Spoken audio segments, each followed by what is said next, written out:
अब क्या करे सब परेशान कि ऐसा करेगा कौन, इस पाप को कौन उठाएगा। यह बात घूमते घूमते पहुंच गई वृंदावन। वृंदावन में सबको पता चला कि कृष्ण के सर में बहुत तेज दर्द हो रहा है और जो उससे सच्चा प्रेम करता है वो अपने पैर की धूल श्री कृष्ण के माथे पर लगाएगा, उसे श्री कृष्ण का सर दर्द ठीक हो जाएगा, उनके माथे का दर्द ठीक हो जाएगा। सभी सोचने लगे। तब राधा ने क्या किया।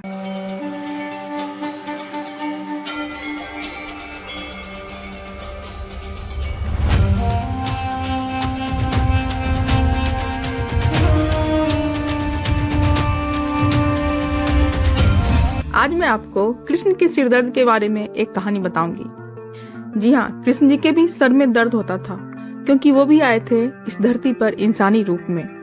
तो पता नहीं क्यों इस सर दर्द का उनकी लीला से क्या संबंध था। लेकिन आइए चलते हैं इस कहानी की तरफ। लेकिन उसके लिए आपको चलना पड़ेगा वक्त के पीछे, यानी कि द्वापर काल में, जब श्री कृष्ण द्वारका नगरी में मौजूद थे अपनी पटरानियों के साथ। तो चलते हैं। लेकिन उससे पहले अगर आप लोगों ने कहानी गुंजन के साथ को सब्सक्राइब नहीं किया है तो प्लीज सब्सक्राइब कर लें, बेल आइकन दबाएं और हाँ, कमेंट में जय श्री कृष्ण अवश्य लिखें। तो चलते हैं सीधा कहानी की तरफ। कहानी उस वक्त की है कि जब द्वारका नगरी में कोई महोत्सव होने वाला था और सभी उसमें हिस्सा लेने वाले थे। श्री कृष्ण भी बढ़ चढ़ कर हर महोत्सव में हिस्सा लेते थे। वह हर चीज का आनंद उठाते थे और लोगों को भी कहते थे कि आप लोग भी आनंद उठाएं। लेकिन पता नहीं उस दिन श्री कृष्ण को क्या हुआ।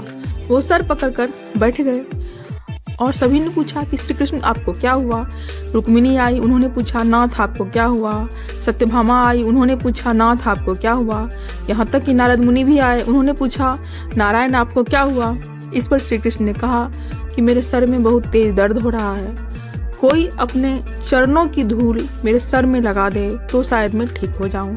और सभी को आश्चर्य लगा, ये कौन सी बीमारी है कि किसी के चरणों की धूल से श्री कृष्ण के सर का दर्द ठीक हो जाएगा। अब सभी हो गए परेशान कि ये कैसे हो सकता है। सत्यभामा बोली, मैं आपसे बहुत प्रेम करती हूँ, लेकिन ये कैसे संभव है कि मैं अपने चरणों की धूल आपको लगाऊं आपके सर में, तब मुझे पाप चढ़ेगा और मैं नरक की आग में जलूंगी। इस पर रुक्मिणी ने भी कहा कि नहीं, ये संभव नहीं है स्वामी।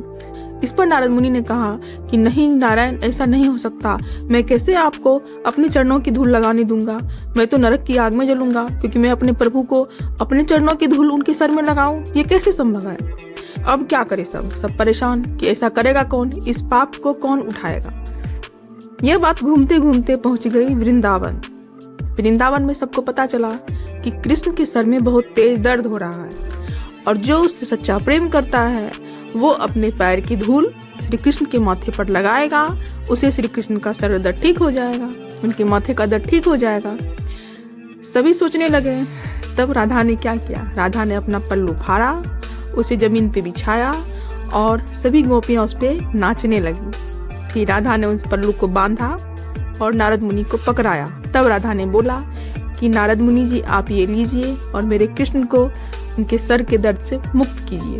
कहकर वह वहां से चली गई। नारद मुनि वो धूल भरी पोटली लेकर आ गए श्री कृष्ण के पास और वहां पर आकर उन्होंने उस धूल भरी पोटली को श्री कृष्ण के माथे से लगाया, जिससे कि श्री कृष्ण के सर का दर्द बिल्कुल ठीक हो गया। तभी सभी ने कहा कि ये कैसे संभव है।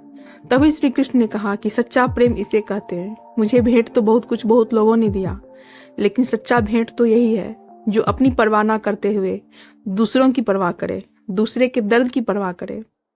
तो बोलिए श्री कृष्णा की जय। तो दोस्तों, आप लोगों को श्री कृष्ण के विषय में छोटी सी कहानी कैसी लगी। अगर पसंद आई हो तो प्लीज देखते रहे कहानी गुंजन के साथ। मैं ऐसे ही छोटी छोटी लेकिन बड़ी जानकारियां आप लोगों के लिए लाती रहूंगी। तब तक के लिए जय श्री कृष्णा।